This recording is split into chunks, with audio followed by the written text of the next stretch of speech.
Olá, pessoal. Eu vim aqui conversar com vocês hoje, tá, sobre as afecções estomatológicas em bebês, tá? A gente vai abordar primeiro só em bebês, né? Então, para quem tem dúvida do que significa o termo afecção, ele significa alteração, modificação, tá? Então, a gente vai conversar sobre essas afecções que podem acometer os bebês, certo? Então, vamos fazer uma breve introdução, né? Onde a estomatologia pediátrica constitui-se um estudo importante da odontologia, cujo foco central é a nossa prevenção, o diagnóstico e o tratamento das doenças e alterações orais que acontecem na infância. Então, eu sempre falo para vocês que a gente precisa aprender o que é normal, para a gente identificar o que foge do padrão de normalidade, né? Para que a gente possa traçar um diagnóstico, um tratamento para essas crianças que necessitem de cuidados essenciais durante a infância, certo? A primeira alteração que a gente vai conversar aqui são os dentes natais ou neonatais. Então, a gente tem que estabelecer primeiro uma diferença entre os dois, né? Então, a gente considera o dente natal aquele dente que já está presente na cavidade bucal da criança já ao nascimento. Então, aquela criança nasceu com esse dente. Então, ele é considerado um dente natal, né? E o dente neonatal é um dente que vai ser observado até os primeiros 30 dias de nascimento desse bebê, tá? Pode ser 1 ou 2 incisivos centrais, pode ser um dente supranumerário, né? Ou um dente mesmo descido já, né? A gente vai ter que fazer uma certa diferenciação, se é ou não.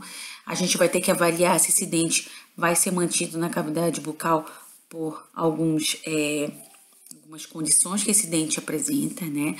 Por exemplo, se é um dente que tem uma grande mobilidade, ele pode apresentar um risco para esse bebê, né? Dele deglutir e vir se ter uma asfixia por deglutição desse dente, né?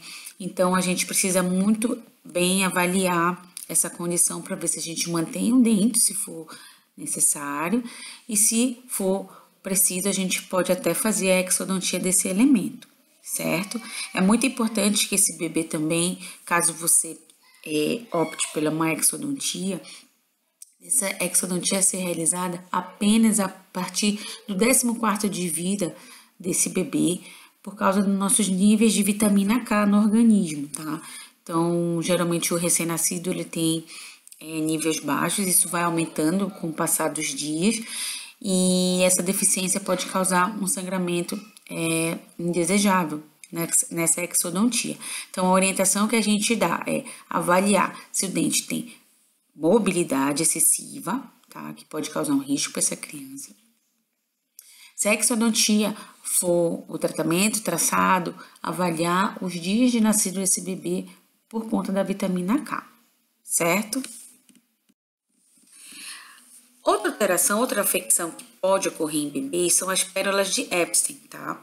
Que são nódulos císticos que podem ocorrer ao longo da ráfia palatina mediana, ou seja, lá no palato, na ráfia palatina mediana, que é uma linha que passa pelo palato, bem no centro do palato, tá? Essas pérolas, esses nódulos, não são de origem odontogênica, tá? Elas são originárias dos remanescentes epiteliais que ficam aprisionados na ráfia palatina mediana, certo? Clinicamente, então, elas vão se apresentar como um nódulozinho parecido com uma pérola, por isso o nome, certo? Bem lá no centro do palato, lá onde passa a linha mediana, lá na ráfia palatina, tá? Esses nódulos não apresentam problema nenhum, porém, é uma alteração, né, que pode acontecer e nós temos que saber que isso foge do padrão de normalidade para a gente orientar os pacientes em relação a isso, caso um bebê apresentar, né? Então, a nossa função é dizer para a mãe que às vezes pode aparecer, não apresenta nenhum problema para a criança e pode sumir com o decorrer do tempo, certo? E assim como existem as pérolas de Epstein, existem os nódulos de Bohr, tá? Que eles podem aparecer em qualquer outra região da boca, ao contrário da pérola de Epstein, certo? A pérola de Epstein vai aparecer só lá na ráfia da linha mediana do palato. Os nódulos de Bohr podem ser encontrados em outras regiões, como face vestibular inigual do rebordo alveolar, num palato que não seja lá na ráfida mediana, tá? E eles também não são de origem odontogênica, eles têm origem nos remanescentes do epitélio de glândulas, principalmente as glândulas mucosas, tá? Então, aqui, ó, uma fotinho para vocês observarem, um nódulozinho no rebordo gengival, né?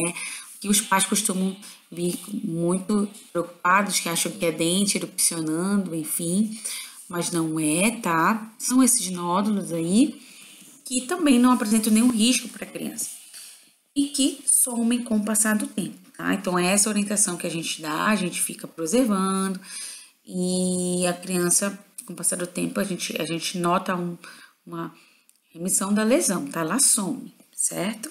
Mas a gente precisa saber que pode acontecer e orientar, acalmar os pais em relação a esses nódulos que podem acometer, tá? Outra coisa que a gente tem que conversar também é a doença de Riga-Fed, né? Que tem um nome meio diferente, né?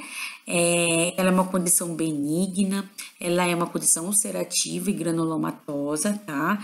Que é resultante de um trauma crônico na mucosa bucal devido aos nossos dentes natais e neonatais, que a gente já sabe o conceito, tá? Então, o que é isso, pessoal? A criança, o bebê, né, que pode ter um dente natal neonatal, ela pode ter um trauma na língua, por exemplo, por passar essa língua por cima nas incisais desses dentes, tá? Então, os incisivos inferiores descidos, eles podem traumatizar a língua dessa criança, causando a doença de Riga-Fed, né? Causando uma ulceração, que às vezes é muito dolorosa para a criança, certo? Então, a gente pode passar alguma pomadinha para cicatrizar, mas nosso tratamento de eleição é arredondar as bordas incisais desses elementos, certo? Então, pessoal, para iniciar, a gente vai falar das afecções do bebê por enquanto. Eu espero que vocês tenham compreendido, eu espero ter sido clara e objetiva, certo? Mesmo assim, eu me coloco à disposição para caso de dúvida em relação ao conteúdo, tá bom? Eu coloquei também lá na pós-aula de afecções alguns exercícios para vocês fazerem, para fixar aí na cabecinha de vocês o conteúdo, tá certo? Qualquer coisa é só mandar alguma mensagem pedindo algum esclarecimento, que eu estou à disposição, certo? Bons estudos e até o próximo vídeo.